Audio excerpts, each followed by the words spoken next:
Bonjour, bienvenue dans une nouvelle vidéo sans script et sans filtre, avec un setup absolument remarquable. Aujourd'hui, j'ai fait tenir mon téléphone sur une pile constituée par ma collection du manga Freerun et puis par les 3 tomes en version pocket du Seigneur des Anneaux. Donc c'est vraiment glorieux. Si mon téléphone se casse la figure, ben, au moins il tombera d'une pile absolument remarquable. Donc ce sera déjà une très belle chose pour lui. Aujourd'hui, je voulais vous parler d'un grand classique de la science-fiction que vous avez probablement tous déjà lu. Il s'agit des Cavernes d'acier, publié en 1953, écrit par Isaac Asimov. Je n'ai pas d'exemplaire papier à vous présenter, parce que je l'ai exclusivement sur ma liseuse, ce bouquin-là, donc c'est dommage, pour aujourd'hui, pas de plan nichon. C'est comme ça. Bah, de toute façon, je ne pense pas que les couvertures de cette œuvre-là jouait sur cet aspect particulier. Dommage. Le marketing de 1953, je pense que c'était pas tout à fait ça. Bref, laissons ça de côté. Alors, euh, pourquoi je voulais vous parler de ce livre-là et en général de la série des robots d'Isaac Asimov. Donc, oui, Les Cavernes d'acier, c'est le premier roman du cycle des robots qui va s'échelonner quand même pendant un très longtemps, hein, donc de 1953 jusqu'aux années 80, et le cycle des robots, sans spoiler, de toute façon, ben voilà, c'est spoiler un classique comme ça, bon, euh, il va rejoindre tout à la fin le cycle de fondation. Voilà, les lecteurs d'Asimov le savent bien. Donc ce roman avait été précédé par des nouvelles présentant des robots, donc les fameuses nouvelles avec la robopsychologue Suzanne Calvin, et voilà, au moment où Isaac Asimov publie ce premier roman du cycle, les 3 lois de la robotique, le cerveau positronique, etc., tout ça est déjà clairement établi. D'accord? Euh, En fait, ce qui m'a intéressé dans ce roman-là, c'est quelque chose qui m'amène finalement à vous parler de pourquoi est-ce que j'aime la science-fiction. Si vous êtes tombé sur cette chaîne, c'est probablement que vous avez vous aussi cette passion qui n'est pas si socialement admise que ça. La science-fiction en tant que genre cinématographique, ça passe. Les séries, ça passe. Mais en littérature, hmm, ça passe très moyen. Alors ça passe très moyen auprès des gens qui ne lisent pas et auprès des personnes qui lisent de la littérature blanche. Littérature blanche, donc pour ma part, je ne m'approcherai pas avec un bâton de 5 mètres.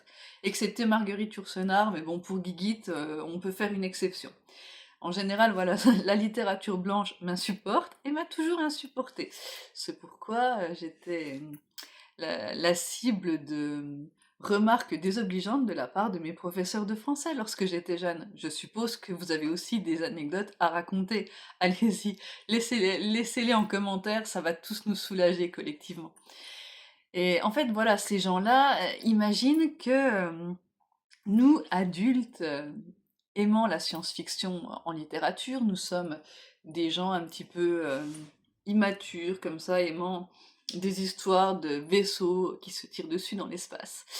Or, à mon avis, rien de tel. Moi, ce que j'apprécie dans la science-fiction, c'est le fait que c'est une littérature qui permet énormément d'expérience de pensée. C'est vraiment ce qui m'intéresse dans ce genre-là. C'est-à-dire que un auteur va prendre par exemple notre réalité et en changer un ou plusieurs paramètres pour lancer une expérience de pensée. Par exemple, Ursula Le Guin dans De l'autre côté du rêve. Bon. Euh, ou alors, il va changer, inventer complètement un univers différent du nôtre dans le futur, mais dans lequel il va avoir utilisé certains paramètres qui font qu'on va étudier la façon dont l'être humain va réagir à ces paramètres. C'est ça qui est, pour moi, le cœur et la moelle de la science-fiction. Quelquefois, c'est très bien fait. Quelquefois, bon alors par exemple, je pense à Van Vogt, c'est un auteur que j'aime beaucoup, mais quelquefois il va trop loin dans cette démarche-là. Je pense par exemple au Colosse anarchique ou au cycle du non-A, qui sont en fait des expériences de pensée et des démonstrations philosophiques, mais où on n'arrive plus à comprendre l'histoire. Donc, alors que j'aime vraiment beaucoup cet auteur, euh, Et d'ailleurs, j'ai aimé les romans dont je vous ai parlé, mais absolument pas pour la trame narrative, ni pour les personnages. Pour moi, ça, c'était des aspects ratés. Bon. Dans Les Cavernes d'Acier, je trouve qu'Asimov arrive à la fois à avoir une trame narrative intéressante, des personnages bien conçus, et à nous mettre dans cette expérience de pensée. Donc, je vais vous brosser à grands traits l'histoire. L'histoire, nous sommes dans un futur éloigné.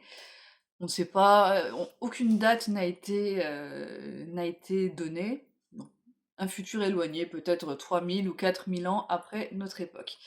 L'humanité est scindée en deux.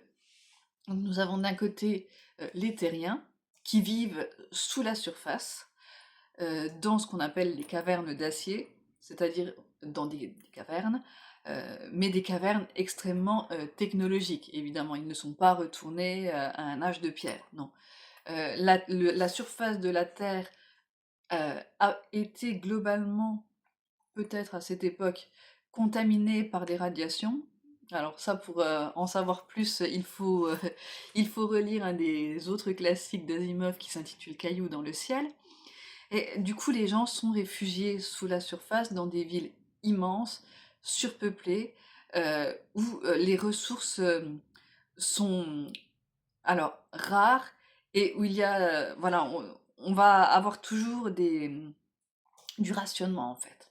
Et de l'autre côté, nous avons les Spatiens, qui sont les descendants de terriens ayant colonisé 50 mondes dans lesquels ils vivent. Alors eux par contre dans l'opulence, avec une population très maîtrisée, une population qui ne souffre plus d'aucune maladie parce qu'on a fait exprès de n'introduire aucun germe dans les mondes spatiens. Ils ont une espérance de vie très longue et ils ne sont pas soumis aux contingences ridicules auxquelles sont soumis les terriens parce qu'ils sont entourés de robots. L'histoire commence avec un inspecteur de police qui s'appelle Elijah Ballet.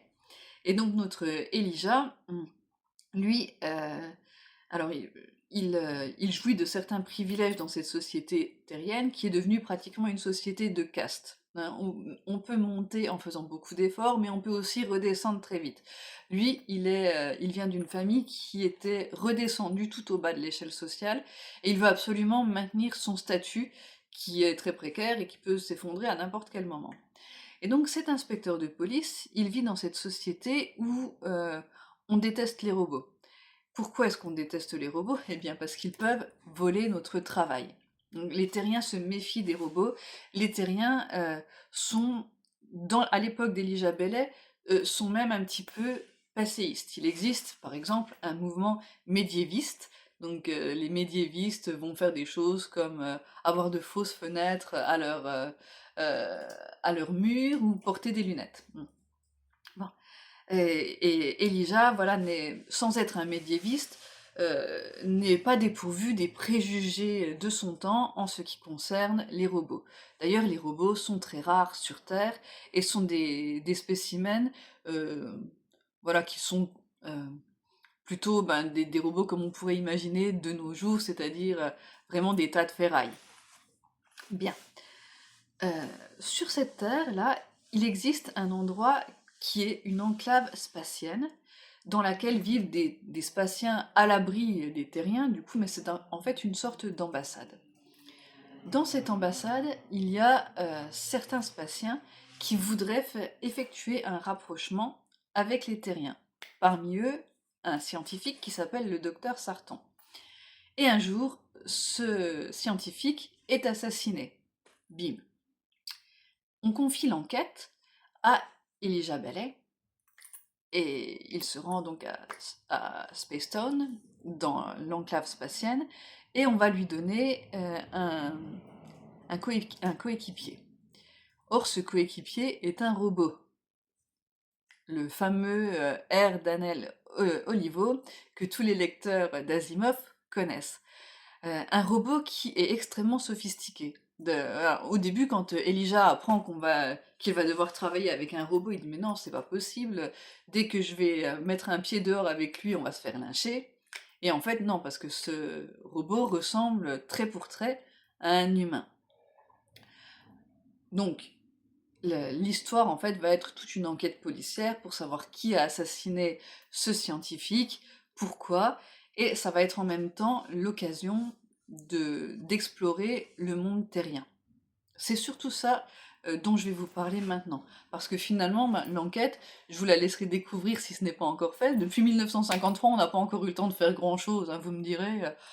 On a été occupé à faire la vaisselle et le ménage et tous ces genres de trucs, on n'a pas pu forcément lire tous les classiques de la science-fiction non plus. C'est bien compréhensible. Comme ça, vous aurez le plaisir de la découverte, de voir comment Elijah va aller de fausse piste en fausse piste, chercher des indices, bref. Ça, je vous le laisse et vous pourrez vous amuser à le découvrir tranquillement chez vous. Et donc, on voit en fait leur monde. C'est là où on est vraiment dans l'expérience de pensée.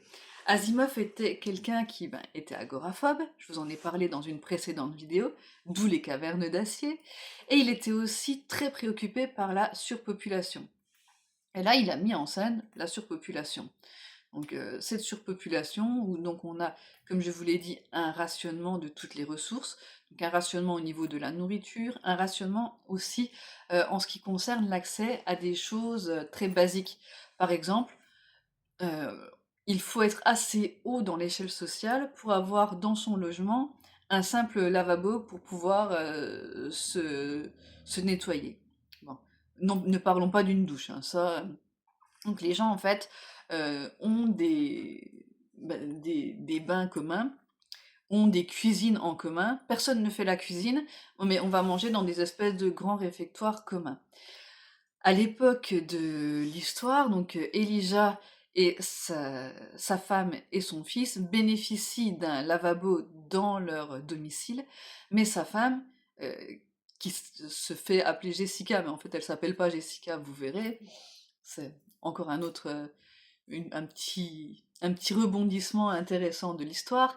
Donc sa femme Jessie ne veut pas l'utiliser parce que elle a peur qu'en fait les voisins les prennent pour des gens un peu trop arrogants parce qu'ils ont un lavabo chez eux. Donc elle préfère continuer à utiliser les toilettes communes. Ça, c'est un point. On voit aussi comment il se déplace. Alors avec des tapis roulants sur lesquels bon, il y a on voit les coutumes sur les tapis roulants avec Elijah qui montre à Daniel Olivo comment est-ce qu'on peut passer d'un tapis à un autre, les courses-poursuites qu'il peut y avoir. C'est très intéressant. Euh, mais vraiment, ce qui ressort de l'ambiance de ces cavernes d'acier, c'est vraiment une ambiance de contrainte absolue, d'êtres humains, en fait, qui survivent plus qu'ils ne vivent, en contraste avec les Spatiens. Et ça, c'est vraiment très intéressant pour notre époque, parce que quand Isaac Asimov l'a écrit, évidemment, notre civilisation était déjà une civilisation technique et industrielle, sur laquelle avaient réfléchi déjà des penseurs. Par exemple, je pense à Jacques Ellul, dont l'œuvre est une réflexion sur la technique. Globalement, c'est une réflexion sur la technique. Asimov apporte sa réflexion sur la technique, mais lui, il n'est pas technophobe, il est plutôt technophile, mais il avait déjà perçu énormément de choses qui sont en train de nous arriver maintenant.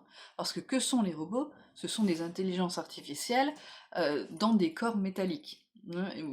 Voilà, métalliques et plus ou moins indifférenciés de nous, comme notre fameux Daniel Olivo. Et qu'est-ce que l'introduction de ces robots fait à une société? Eh bien, vous voyez bien, ça fait disparaître des emplois, ça fait que les personnes ont l'impression qu'elles ont une date de péremption maintenant. Dans l'histoire, par exemple, on voit une boutique de chaussures qui est mise à sac parce il s'y trouve un robot vendeur et le robot est lynché et détruit. Voilà, la civilisation terrienne de ce moment-là nous présente en fait une civilisation qui se méfie absolument de cette nouvelle technologie parce qu'elle ne veut pas rendre l'homme finalement caduque. En contraste, nous avons la civilisation spatienne, où elle, qui est partie totalement à l'inverse, c'est-à-dire une civilisation où finalement le robot fait tout et les êtres humains ne font que ce dont ils ont envie. Euh, c'est une chose qu'on verra de façon un peu plus développée dans le reste du cycle des robots, mais qui apparaît déjà dans les cavernes d'acier, dans les discussions entre Elijah et Danel. Ils discutent ensemble et ils se rendent compte du contraste entre eux, entre, entre les deux modes de vie. Voilà. Là, les Spatiens, eux, vivent vraiment dans un petit peu comme les nobles de l'Empire romain, pour qui l'osium était le summum de la vie. C'est-à-dire que voilà, ils ne sont pas tenus aux contingences. Ils ne vont pas, comme votre plus ou moins humble servante, faire à manger, gagner leur vie avec un travail, être soumis à diverses contingences, toutes plus intéressantes et agréables les unes que les autres. Non. Eux, ils sont entourés de robots qui se coltinent tout le difficile de la vie, et puis ils peuvent s'adonner à l'art, à la culture, à la science, ou à rien du tout, s'ils le veulent. Et on a toute une réflexion sur ça. Quel est le modèle le plus enviable pour l'humanité? Alors est-ce qu'Asimov y répond? Euh, c'est un peu compliqué de trancher. Disons que une de ses réponses, là dans les cavernes d'acier, ça va être le fait que Elijah Ballet va tout faire pour... Ça commence, c'est une réflexion qui va commencer et qui va durer sur tout le cycle sur comment faire pour faire en sorte que les terriens sortent de leur agoraphobie, sortent de leur enfermement mental et recommencent à coloniser des mondes. Chose qu'ils ne veulent pas faire, parce qu'ils sont vraiment terrifiés de sortir de leur caverne, et chose dont les Spatiens n'ont pas envie non plus. Parce qu'eux, en fait, ils sont entrés en décadence, déjà, même si ils ont toujours une supériorité de leur point de vue par rapport aux terriens, parce que évidemment, ils vivent plus longtemps, ils sont en meilleure santé, ils sont plus grands, plus forts, plus beaux, ils jouissent d'une technologie incroyablement supérieure, donc ils sont très arrogants. Et ils ne veulent pas trop voir ces pouilleux de terriens retourner dans l'espace. Et ça va être en fait quelque chose, une thématique qui va être suivie dans tout le cycle des robots. Est-ce que, est-ce que les terriens doivent retourner dans l'espace et est-ce qu'ils doivent adopter le point de vue des spatiens et leur mode de vie en utilisant des robots? Ça, c'est une question à laquelle Asimov va répondre, et je ne vais pas vous dire comment il répond parce que ça serait pas très sympa pour vous. À vous de lire les livres et de vous faire votre propre opinion, en sachant que pour vraiment comprendre sa pensée par rapport à ce sujet-là, il faut non seulement lire le cycle des robots, mais aussi Fondation. Fondation dans lequel, cycle dans lequel les robots n'apparaissent pas de prime abord, mais il faut vraiment le lire jusqu'au bout, jusqu'aux dernières pages de Terre et Fondation.